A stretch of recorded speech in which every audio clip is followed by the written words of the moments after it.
우리 함께 찬송하겠습니다. 찬송가 539장 너 예수께 조용히 나가. 찬송가 539장 우리 함께 찬송하겠습니다. 너 예수께 조용히 나가 내 모든 짐 내려놓고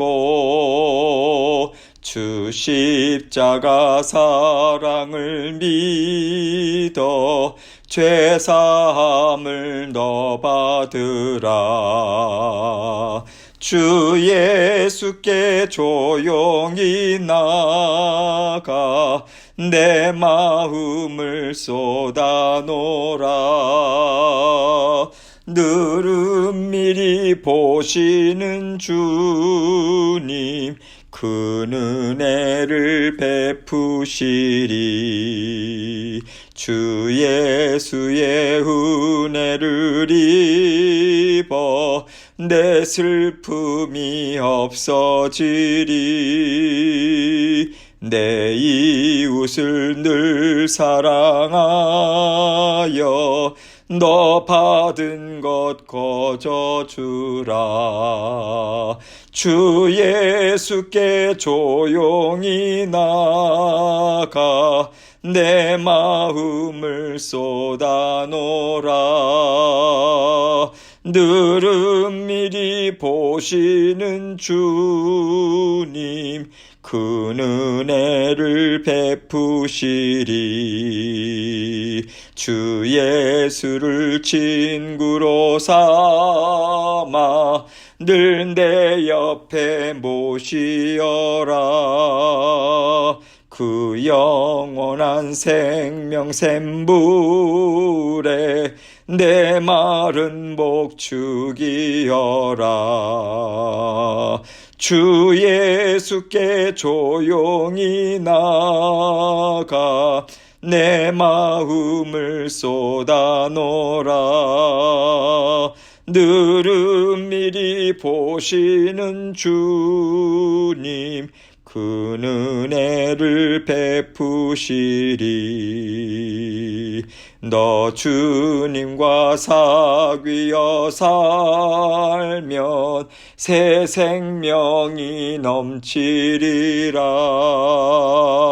주 예수를 찾는 이 앞에 참 밝은 빛 비추어라. 주 예수께 조용히 나가 내 마음을 쏟아놓으라. 늘은밀히 보시는 주님 그 은혜를 베푸시리. 아멘. 기도하겠습니다. 하나님 아버지 감사합니다. 오늘도 아버지 하나님께서 사랑하는 모든 성도님들에게 삶을 또한 허락해 주셨습니다. 새로운 하루의 삶 아버지 하나님과 함께 말씀으로 또 성령과 함께 동행하게 하시고 생업과 사업장과 또한 아버지 하나님 직장과 모든 하는 일들 가운데 또 자녀들 학업 가운데 하나님께서 늘 언제나 함께 해주시고 굳건한 발로 붙잡아 주옵소서. 오늘도 육신의 건강도 지켜주시고 영적인 강건함을 허락해 주셔서 오늘도 주님과 함께 승리의 삶을 살아갈 수 있도록 도와주옵소서. 오늘도 말씀을 통해서 우리의 각자에게 들려주시는 주님의 음성 듣기 원합니다. 하나님께서 주신 말씀 주님께만 온전한 영광 돌릴 수 있는 이 시간 될 수 있도록 도와주옵소서. 예수님 이름으로 기도합니다. 아멘. 하나님 말씀 사무엘하 11장 1절로 5절입니다. 사무엘하 11장 1절로 5절 말씀 제가 읽습니다. 그 해가 돌아와 왕들이 출전할 때가 되매 다윗이 요압과 그에게 있는 그의 부하들과 온 이스라엘 군대를 보내니 그들이 암몬 자손을 멸하고 랍바를 에워쌌고 다윗은 예루살렘에 그대로 있더라. 저녁 때에 다윗이 그의 침상에서 일어나 왕궁 옥상에서 거닐다가 그곳에서 보니 한 여인이 목욕을 하는데 심히 아름다워 보이는지라.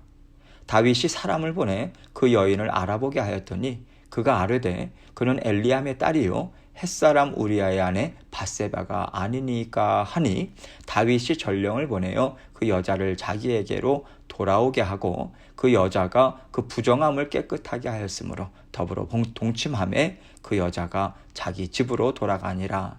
그 여인이 임신함에 사람을 보내 다윗에게 말하여 이르되 내가 임신하였나이다 하니라. 아멘.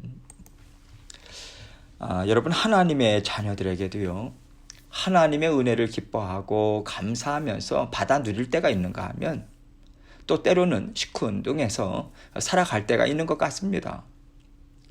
날마다 하나님 앞에서 힘을 내고요, 말씀에 의지해서 순종하고자 애쓰며 살아가면 참 좋을 텐데 우리에게는 육신의 정욕이 있잖아요. 그러다 보니까 우리가 육신의 환경에 영향을 많이 받습니다. 내가 좀 힘들고 어려운 일이 있을 때는 그 문제를 통해서 하나님께 가까이 나아갈 수 있는 환경이 조성되는 것 같아요. 그런데 우리가 모든 것이 다 편하고 좋아요, 누구의 도움도 필요하지 않는 상태가 되었다, 이렇게 생각됐을 때는 우리가 어느덧 살아계신 하나님이 나의 모든 것 되신다, 하나님께서 나의 인생을 돌보고 계신다, 이 뜨거운 심령, 우리가 가졌던 뜨거운 심령을 어느덧 다 놓쳐버려요. 그래서 이제 나는 하나님의 도움도 그렇게 필요한 것 같지 않다. 지금 이대로라면 내가 원하는 삶을 내가 다 알아서 이룰 수 있을 것 같아. 이런 착각에 우리가 빠져요. 그건 착각이지 않습니까? 어떻게 우리 힘대로 우리가 뜻대로 이룰 수 있겠습니까? 그래서 그 착각에 빠지게 된 상태를 영적 교만함이다, 또는 영적 우둔함이다 라고 우리는 표현을 합니다. 그리고 그런 때가 하나님의 자녀들에게는 누구나에게 다 찾아온다라고 하는 것이 오늘 말씀을 통해서 우리에게 주시는 메시지예요. 하나님께서는요, 단지 다윗의 잘못을 끄집어내려고 하시는 것이 아닙니다. 이러한 다윗의 모습이 우리에게도 있을 수 있다. 그러니 항상 우리는 영적으로 깨어 있어야 된다. 이 음성을 들려주고자 하시는 하나님의 뜻이 있는 거예요. 여러분, 다윗이 누군가요? 다윗으로 말하자면 엄청난 고난의 시간을 하나님만 바라보면서 하나님의 은혜로 이겨냈던 사람이에요. 오랜 세월을요. 그래서 우리도 이것을 보면서, 그러한 다윗의 모습을 보면서 하나님이 들어 사용하시는 이스라엘 왕으로서의 면모를 다윗이 어느 정도 갖추었다, 우리가 이런 평가까지 하게 되는 것 아닙니까? 그럼에도 불구하고 모든 것이 다 안정적이 되다 보니까 다윗 또한 영적 게으름에 빠져버려요. 영적 교만함을 여지없이 보여주고 있다라고 하는 것을 알려주고 계십니다. 우리도 그렇지 않은지 한번 너의 심령과 너의 삶을 살펴보라, 우리에게 이 말씀 주고 계신 거죠. 우리가 감당해야 하는 일들을 하나님의 은혜와 도심이 아니라 우리가 갖고 있는 것들, 이런 것들로 이루려고 하는 성향이 보인다는 것을 알려주고 계신 거죠. 하나님께서는 이것을 영적 우둔함과 죄로 가는 길에 들어섰다라고 하는 경고음으로 너희는 받아들여라, 이 뜻으로 오늘 말씀을 통해서 우리에게 메시지를 들려주고 계신다고 저는 생각합니다. 하나님께서 오늘 본문을 통해서 이러한 교훈을 알려주고 계세요. 1절입니다. 그 해가 돌아와 왕들이 출전할 때가 되매 다윗이 요압과 그에게 있는 그의 부하들과 온 이스라엘 군대를 보내니 그들이 암몬 자손을 멸하고 라빠를 에워쌌고 다윗은 예루살렘에 그대로 있더라. 그 해가 돌아와 왕들이 출전할 때가 되매, 여러분, 이것은요, 전쟁의 때가 돌아왔다, 이것입니다. 다윗은 그동안 수많은 전쟁에서 이겨왔어요. 영토도 상당 부분 많이 확장되었습니다.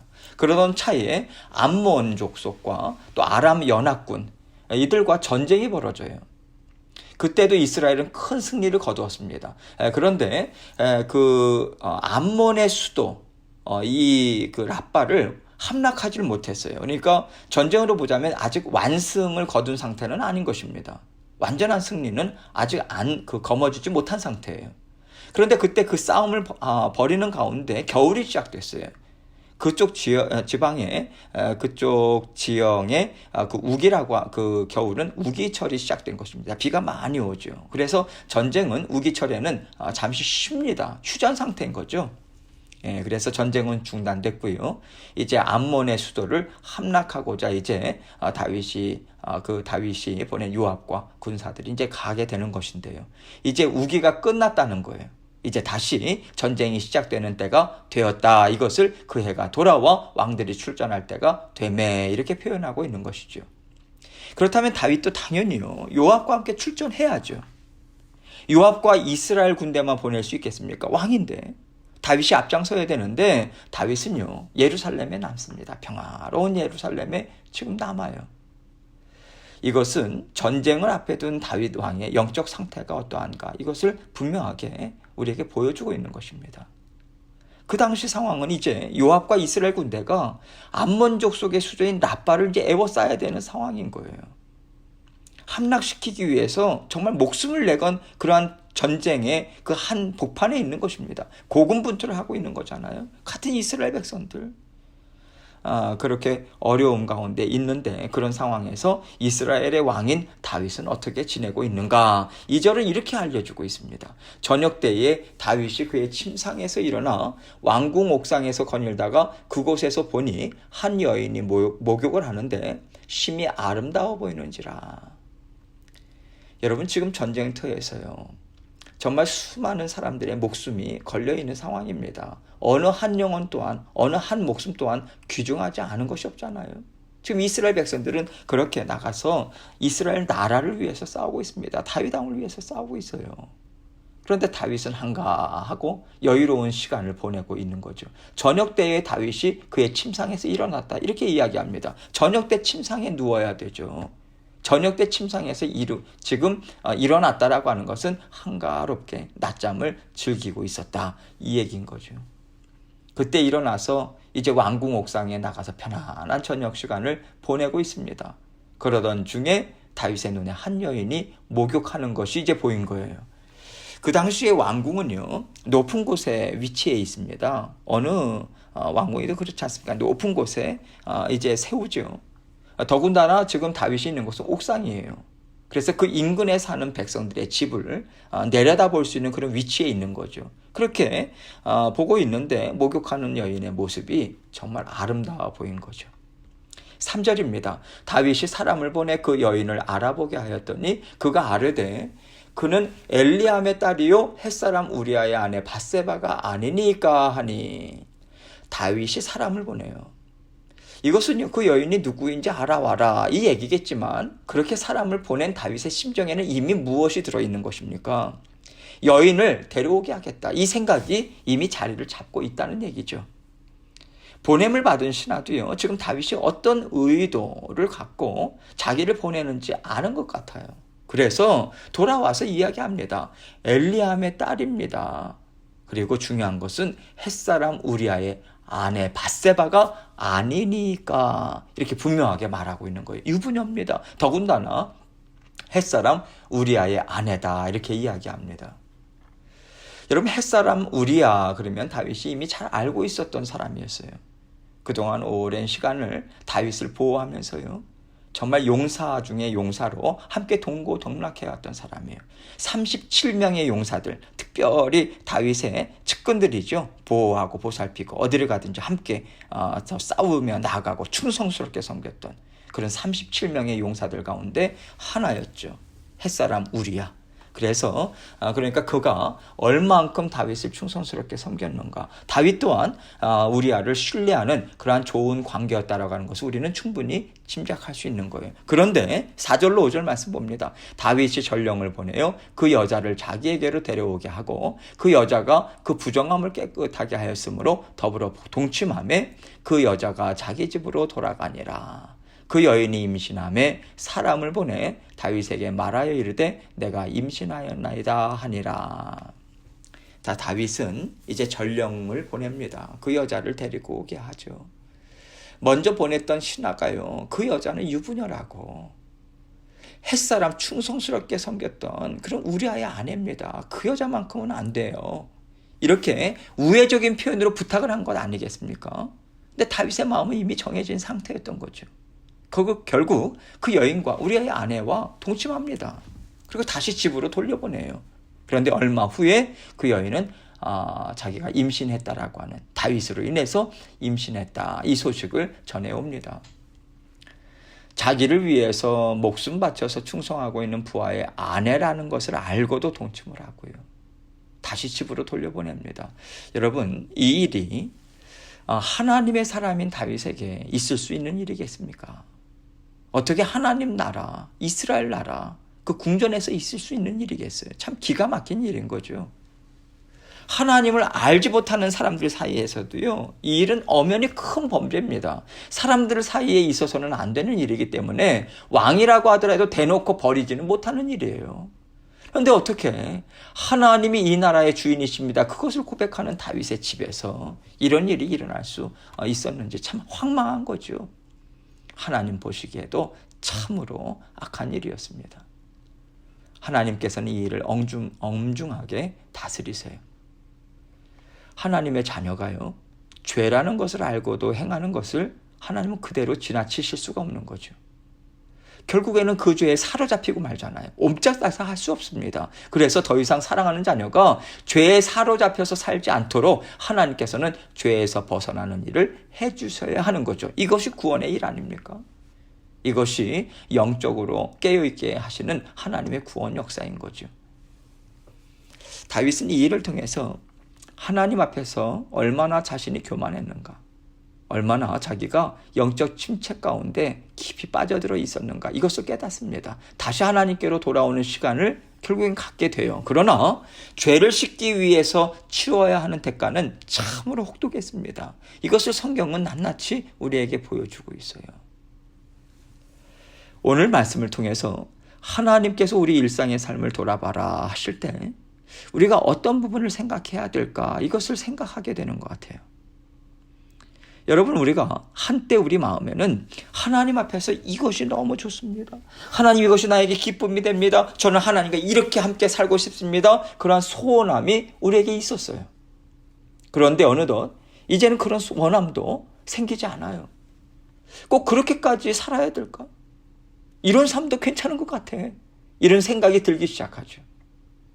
예전에 내가 하나님을 더 알고 하나님을 더욱더 기뻐하기를 원했던 그때는 너무 유별나게 살았던 것 같아. 내가 꼭 그렇게 유별나게 살아서 나 자신을 힘들게 할 필요가 있을까? 그렇게 하지 않아도 나는 얼마든지 하나님과 동행할 수 있어, 이런 생각이 자꾸만 드는 거죠.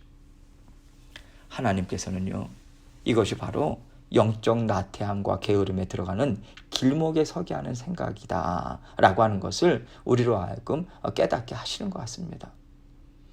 우리가 그러한 어떤 영적 나태함, 또 게으른 이런 생각들, 하나님께서 기뻐하지 않는 생각들, 이걸 우리가 받아들이고 또 받아들이고 할 때 우리는요, 그 죄가 주는 넓은 길로 자꾸만 나아가게 됩니다.